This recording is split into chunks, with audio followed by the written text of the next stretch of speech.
Showers moving back in. Breaking down the latest coming up as First at 4 continues. Mountain News First at 4 continues.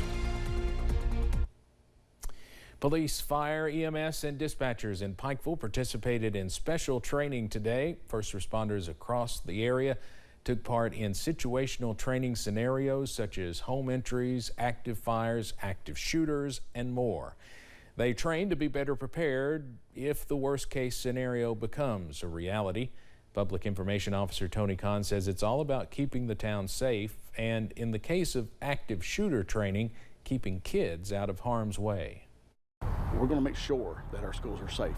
City independent schools have done everything they can do to toughen their schools up. They've put SROs in there. Both of them are trained, very good officers. And so they've got that first line of defense right there. Then they've got us, they've got the dispatch center, and they've got FD on the way. Several first responders added that this training is invaluable to their respective departments, adding that feedback from training professionals is highly appreciated. We'll have more about the training tonight at 6. A ribbon-cutting Friday kicked off a new era of education in Martin County. The Tech Center is open for learning, bringing students from the classroom to the workroom. A new space in Inez, which hopes to train the future workforce and highlight the non-traditional post-secondary pathways. The new trade college is the county's answer to the shortage of trade workers. It offers a growing program with hands-on learning. Kentucky's newest, most innovative trade college. We're excited to get the first inaugural class started in July. We have 4 pathways that we're actually training on in this center. We will teach electrical, plumbing, industrial mechanics, and heavy equipment. All students will leave with a national certification. With more than 100 applications, work is now underway to welcome the first incoming class next month.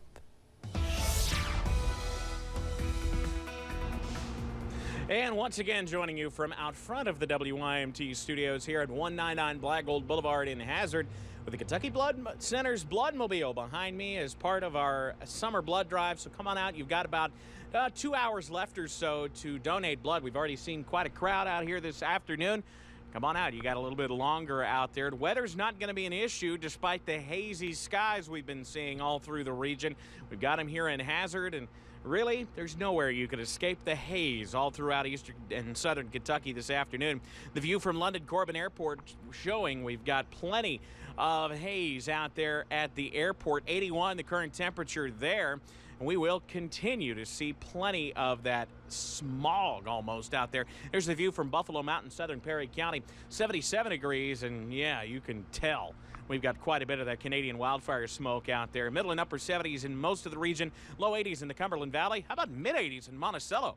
You guys outpacing everybody this afternoon. The dew point of 53, so it is warm, but it is dry. We still see dry air moving in, but we're going to need to up those dew points a little bit out there if we're going to see some of those showers a little bit later on. Pinpoint Doppler's a clean sweep now, but there's that vertically integrated smoke product, and we've got quite a bit of it to go before this front finally works on through a little bit later on as you forecast first through the next 12 hours. We see those showers moving toward us as we start to increase the moisture content of the atmosphere as we head a little bit later on, low to mid 60s as we head through the evening. We don't get a whole lot higher than that for highs tomorrow. Details on that and when sunshine returns in a few minutes. Steve? All right, Evan, thank you. The average family loses more than $6,500 a year in wasted energy. That number from Consumer Reports. CBS's Michael George shows us how a few simple changes could save you money and be better for the planet. Your home appliances and lawnmower could be burning more energy and money than you think. People really do waste money by not, doing those little things that improve efficiency. Paul Hope from Consumer Reports says that includes regularly cleaning your dishwasher filter and wiping down the gasket. And you can save water by not pre-rinsing the dishes. Most dishwashers actually have a soil sensor built in to see how dirty the dishes are going in. When you pre-rinse, you're actually fooling it into thinking the dishes are cleaner. To keep your stove in shape, clean up spills fast. And check that the flame is blue. That means everything's working as it should. If it's burning yellow or orange, that's a pretty good indicator that you might have a clogged burner or something wrong with one of the burner tubes. A lot of us store items on top of our fridge, but that wastes energy. You can actually interfere with the fridge's ability to dissipate heat. Hope says the ideal fridge temperature setting is 37 degrees.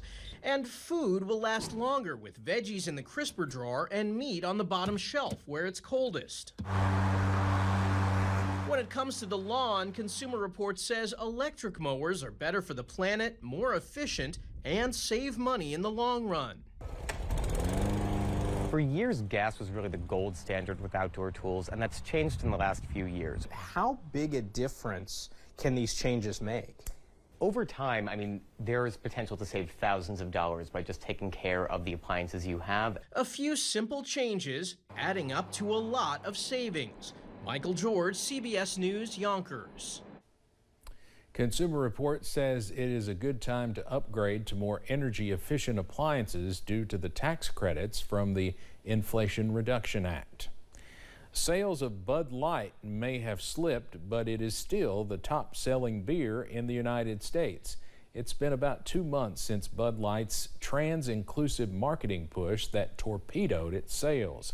The customer revolt followed an Instagram partnership with a transgender influencer. Now, however, there are signs the worst might be over. Sales for the week leading into Memorial Day weekend fell 24% from the same period a year ago, but that's a slight improvement from the prior week when sales were down more than a quarter compared to a year earlier. An American scientist based in South Africa says he found something that could change what we know about the evolution of our planet. His team found evidence our ancient cousins had burials thousands of years before we started that ritual. CBS's Ian Lee reports. To travel back in time, paleoanthropologist Lee Berger first heads underground. These caves are filled with fossils. These fossils are probably over 2 million years old in front of you. All of this? The U.S. explorer says he and his team in South Africa have discovered the oldest burial site in the world, predating human burials by at least 100,000 years.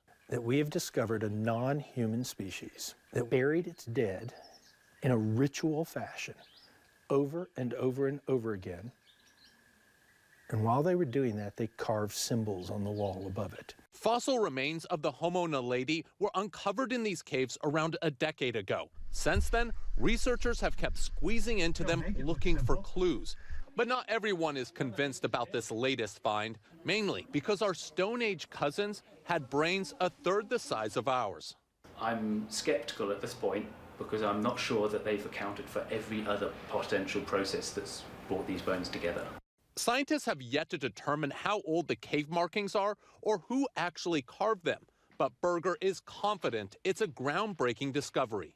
It goes against everything that hundreds of years of humans trying to understand why we're so special. Researchers say they'll keep exploring to unlock the complete story of human evolution. Ian Lee, CBS News. The oldest burials previously unearthed were found in the Middle East and Africa and contained the remains of Homo sapiens. Those were around 100,000 years old. Well, in Nashville, streets in that city's entertainment district are being closed and stages are being set for this year's CMA Music Festival. Danielle Jackson has more. Crews are getting ready as they build one of the stages on Broadway for CMA Fest, the longest running music festival in the world. It takes a while. They send in the design, we build it, we have to lay it out, diaphragm, build a map, then we have to travel all the way here with rent equipment. Dunrell Bro and Dylan Brown work for a company who does handwork for stages all over the country. It'll take this crew 2 days to build this stage at the center of Broadway. This particular tent is for AARP. We build all kinds of stage handwork all over. We just got done with the Jazz Fest in New Orleans. Courtney Dorenzo has attended 3 CMA Fest. She says she's ready for another year of good music.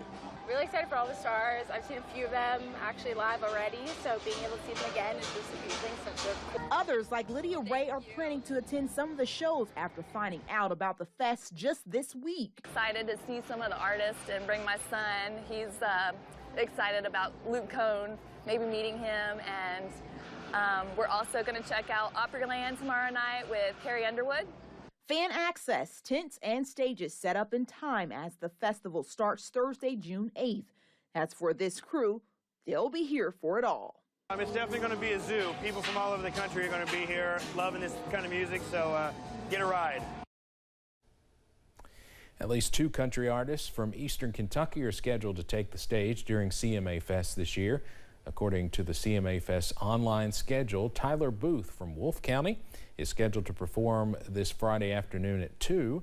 American Idol winner Noah Thompson from Lawrence County is scheduled to be on the Chevy Vibe stage this Saturday morning at 10:15.